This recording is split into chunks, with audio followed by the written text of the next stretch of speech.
What's up, guys? It's Coach Grant with First Down Training, and today we're going to be talking about the 3 best ways wide receivers can create separation. So we're going to be talking about my favorite press release to use that I think can work in any situation. We're going to be talking about how you guys can always get separation on a slant route, and then what you guys can do at the top of the route, the different moves you can use to create separation, okay? So I hope this video gives you guys some value, but also, fellas, if you're a wide receiver and you want a step-by-step schedule of what you need to be doing to improve your overall game, check out that very first link in the description for a 4-week-long, 28-day on-field wide receiver workout schedule. So what it is, it's a full 4-week schedule where we map out every single drill that you should be doing. It's a day-to-day, step-by-step plan with the specific sets, reps, drills, rest period, conditioning, workouts, and all the above. And then we include a 30-minute long video where I break down each drill. We talk about the benefit of each drill and what each drill works on, and then a full-speed example. So I hope you guys could check that out. Very first link in the description for our 4-week-long wide receiver training schedule. Let's get started. So the first release, I love this release. All my receivers know this release that I work with is a wide step release. So we're looking at this release here from Terry McLaurin. You could use this on honestly really anything. That's why I love this release. It's quick, it's fast, it's efficient,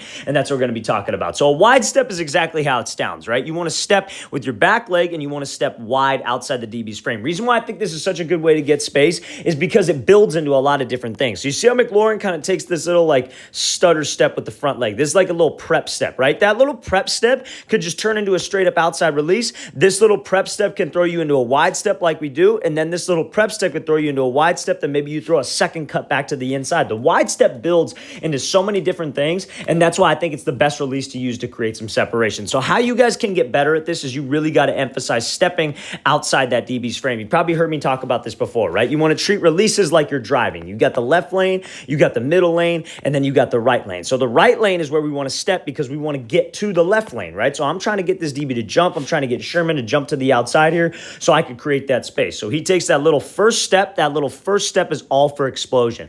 It's not a false step. A lot of people think that, oh, when you take that little like stutter step right there, oh, it's a false step. Yeah, it's a false step if he's 8 yards off and you're running a comeback or a curl and you got to get up into this route. But right now we're trying to make an explosive move off the line to get this DB to jump. So he uses this wide step release so far outside the DB's frame, but it's not outside of his frame. He's actually throwing his body with it. His hip is going with the cut. That's what so many people don't understand. They think, oh, I'm stepping too wide when I throw that release. Yeah, you're stepping too wide because you ain't bringing your upper half and you ain't bringing your hip. That's why it's so important for you guys to have great hip mobility, great hip strength. You're able to have that explosion. You're able to have that flexibility in your groin as well, so you could step wide but still be in a balanced spot, right? And those are all the things that, like I was talking about in that 4-week plan, that's what we work on, right? So there's specific drills, specific stretches that you need to be able to do to be able to make this specific move. So stepping wide is how we get the most separation on this. You got to make sure that we sell with my upper half. You got to bring your upper half with a move, but that's what'll get a DB to jump. Now I could pretty much do whatever I want right here.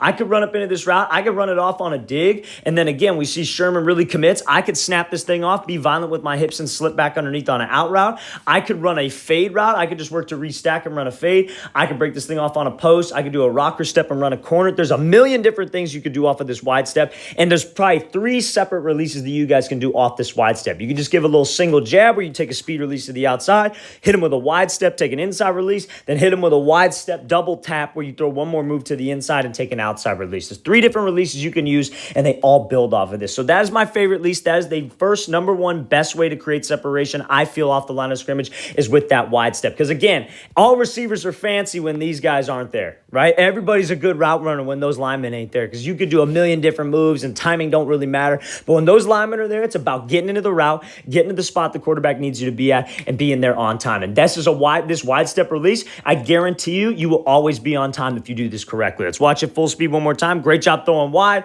pushing up to the route, and then obviously dropping on a dime. Terry McLaurin, one of the best route runners to do it. And Sherman was not in a bad spot, but again, if we run a perfect route, DB can't do it. There's no defense for a perfect route. All right, so next clip we're going to be looking at here is a diamond release slant, okay? So now we're mainly just going to be focusing on what are the key indicators that are going to get a DB to turn his hips, right? Because a lot of people don't understand this. So let's watch this thing full speed. So you see how he goes, this diamond release really does a good job of committing and getting this DB to jump to the outside. So the second best way for you guys to create separation is understand the mistakes and understand what a DB is looking for in terms of your pad level, in terms of your speed, and in terms of your body language, right? So if I'm a DB, right, I don't personally train DBs, right? But we've had DBs come out to a couple of our sessions and, obviously talk with them all the time on social media. And the thing that I tell them is that you're looking for indicators. You're looking for things that wide receivers are going to do that give away the route. Plain plain and simple, because a DB is playing a guessing game, 4 quarters, 15 minutes if you're in the league, right? 10 minutes or 12, whatever it is in high school, college, whatever.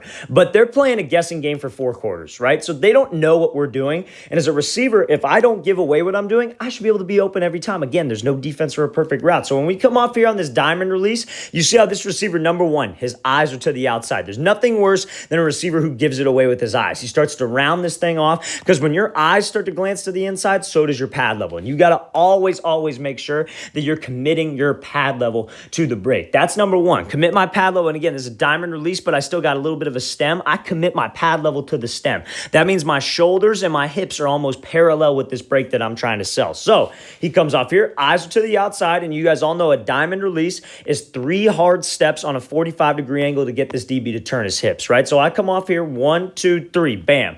Hips and shoulders are all committed, and he is in full stride. 3 steps from this line took him all the way over here. That's what we have to do. There's so many receivers that will take choppy steps, right? They'll come off the line, they'll think that they're being fast, being real quick. A DB is not going to commit to that, fellas. He is taught to stay square. A DB is always taught to, I'm going to stay square, I'm going to watch his hips, watch that core, and that's what I'm going to be focused on. They're taught to not open up the gate too early. But how I make the DB open up the gate is by actually running, committing my shoulders and my hips, and committing my eyes on that 45-degree angle, especially in this case. And the same thing applies, fellas, if you're running a comeback route. It's the same issue, right? So like I get off the line, I take the outside release. I got to be committed with my hips and shoulders vertical. My eyes got to stay vertical. I got to be in stride to the break, and then I drop it off and I can accelerate. It's all about the stem and the break point that gets you separation, and then that acceleration out of the break is what will keep that separation for you. Let's watch the thing again, full speed one more time. Great job by this receiver, working that diamond release, committing to it, and then making sure we accelerate off this line of scrimmage, okay? So now, Dez Bryant, we're going to be looking at this clip here. The third best way that wide receivers can create separation is understanding a DB's leverage, okay? So I got to understand the DB being inside shade, and I got to understand the DB being outside shade, and how I can structure my routes accordingly. And sometimes DB might just be in the right spot at the right time, but again, that means if he's going to overcompensate and sit on one route, that opens up other routes in the game for me. I might not beat this dude every single time, but if he beats me one time and he's sitting on a route, that can set up other things. So we're looking at a post route here against inside shade off man, right? This is a common question I get asked a lot. So let's watch full speed. So what does Dez decide to go with here? He attacks and pushes vertical straight at the outside shoulder of this DB and is able to just break this thing off and slip back underneath. This is textbook, right? Because again, why is he inside shade? To keep you from running to the inside. He wants you to go here. He wants you to literally like this. His thought process, I hope he just runs to the outside and tries to run a fade so I could get into his hip and force him all the way towards that sideline so it's an impossible throw for the quarterback.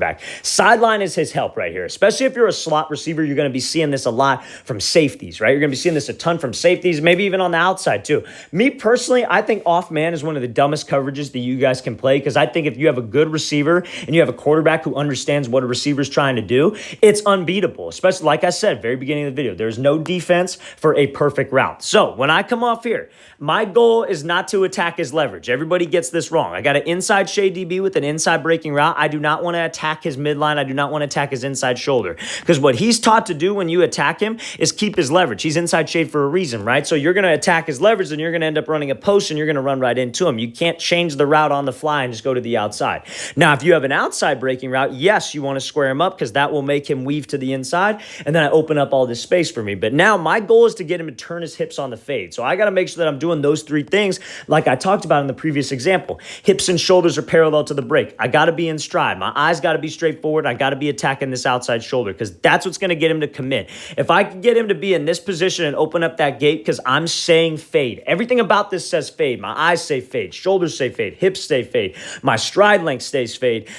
Says fade. That's what gets this guy to commit, fellas. We got to make him commit. You guys got to have that mindset that, you guys can't be thinking like, what if he just sits there? What if he doesn't move? No, you got to make that dude move. That's what you should be thinking. I'm making this guy move. I'm coming off the line. I'm trying to get him to turn his hips completely so I can pop this thing off and slip back underneath. This is a perfect example of what to do when you have an inside breaking route against inside shade. Now, everybody's going to ask, what if he's outside shade, right? If he's lined up right here, outside shade off man. That usually means that he has safety help. So what you would do is you would treat it just like how we would treat an outside breaking route with inside shade press. I'd go attack his leverage. I'd take a wider stem. I'd try to square him up. I'd attack that midline to get him to move off that platform. Then bam, I just created a new window for myself. Safety's over here. That window got a little bit bigger because we widened that corner out of there. He's not going to be right on my hip, and it's not going to be the tightest throw in the world for that quarterback. So you've got to make sure that you understand leverage, why a DB's at a certain leverage, and how we can attack it. Let's watch the thing full speed one more time. Great job pushing to the outside shoulder, breaking this thing off, and then accelerating back underneath. All right, guys, I really want to thank you for watching. I really appreciate it. If you guys have any questions at all, please don't hesitate to leave those in the comments below. I will get back to you